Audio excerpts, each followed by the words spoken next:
Assalamualaikum warahmatullahi wabarakatuh. Kembali lagi sahabat pencinta ekonomi syariah. Kali ini kita akan membahas kisah Umar bin Abdul Aziz yang berhasil mensejahterakan rakyatnya sehingga rakyat tidak mau menerima zakat. Kita kenal kisah ini dijelaskan pada karangan Profesor Dr. Ali Muhammad As-Salabi dalam buku Al-Khalifatul Rasidin wal Maslih Al-Kabir, Umar bin Abdul Aziz. Dalam buku ini menceritakan kepada kita terkait keberhasilan Umar Abdul Aziz yang menjabat sebagai khalifah selama 2 tahun 5 bulan 15 hari. Kebijakan Umar ada beberapa yang beliau lakukan dalam mensejahterakan rakyatnya. Yang paling utama beliau lakukan adalah pengawasan langsung, baik terkait persoalan kecil dan sampai besar dari kebijakan kepemerintahannya, sehingga beliau mampu mengumpulkan harta dengan penuh objektif, tidak digunakan untuk keperluan pribadi. Hasilnya beliau mampu menaik gaji gubernur, mampu memberikan santunan pada fakir, menyerahkan non-Arab dengan menyamakan non-Arab dengan orang Arab, tidak membedakan orang kafir dengan non-kafir, kemudian menghentikan jizyah atau pajak kepada orang non-Islam, menyerahkan harta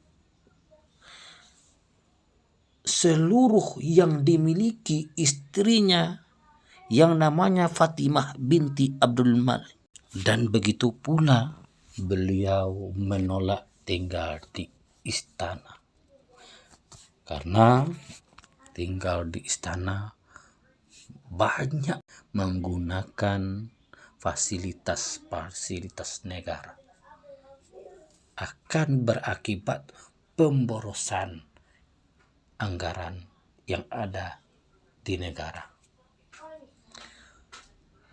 Dengan hal demikian,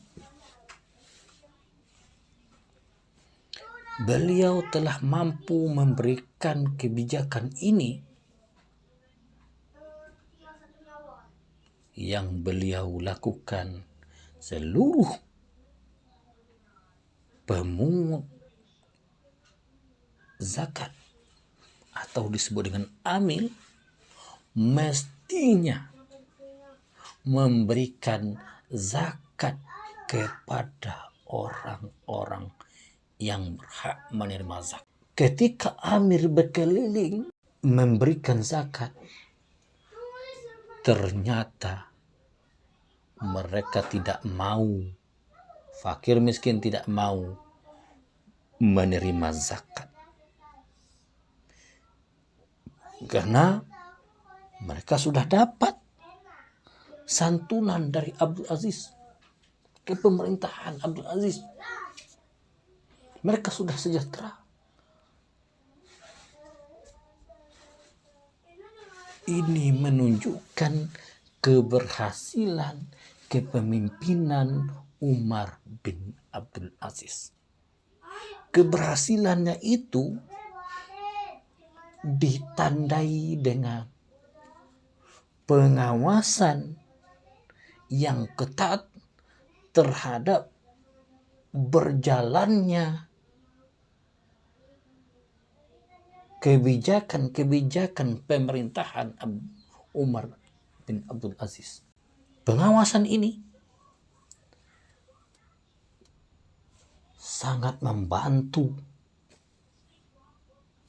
orang untuk tidak melakukan penyelewengan atau berlaku zolim terhadap harta kekayaan pemerintahan Umar bin Abdul Aziz. Kapan perlu, para pejabat, salah satunya gubernur, diberikan gaji yang tinggi supaya tidak ada penyelewengan terhadap harta kepemerintahan pada waktu itu. Dalam kisah ini, sebagai pencinta sejarah ekonomi Islam, dapatlah kita ambil iktibar bahwa bila kita sebagai pemimpin tentu berhati-hati menggunakan harta kekayaan, khususnya apa yang kita pimpin. Baik kita sebagai pemimpin negara, pemerintahan, ataupun pada pemimpin keluarga dan pemimpin rumah tangga, dan khususnya pemimpin pribadi. Apabila kita hati-hati mengelola ini, insya Allah ke depan kita tidak akan jatuh hidup miskin. Dan kita tidak akan menjadi tangannya di bawah, malah insya Allah tangan kita akan di atas. Karena apabila tangan kita di atas, kita lebih mulia. Dianggap oleh Allah lebih mulia, kata Rasulullah, al-yadun mulia minal yadun sufla. Ini yang dapat kita sampaikan. Assalamualaikum warahmatullahi wabarakatuh.